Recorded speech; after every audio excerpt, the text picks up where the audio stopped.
এই যে পুঁই ফল ভাজি করতেছি। পুঁই ফলটা আমার অনেক প্রিয়। অনেকে আপনারা এটা মিচুটি বলেন না বিচুটি বলেন, যাই হোক আর কি, আমরা পুঁই ফল বলি আমাদের অঞ্চলে। যা হোক আর কি, এটার জন্য এটা প্রায় হয়ে আসছে। জিরা জাল আমি মরিচ পেঁয়াজ রসুন এটাও আমি ভেজে রাখছি। হয়ে গেলে নামানোর আগে দিয়ে তারপর আমি এটাকে নামাই নেব পুঁই ফল ভাজিটা। পেঁয়াজ মরিচটা দিয়ে দিচ্ছি পুঁই ফল ভাজিতে।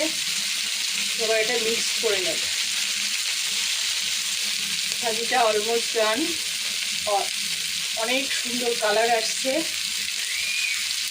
খেতেও মজা। অনেকেই পছন্দ করেন, অনেকেই হয়তো পছন্দ করেন না। আমি বা আমরা সবাই খাই।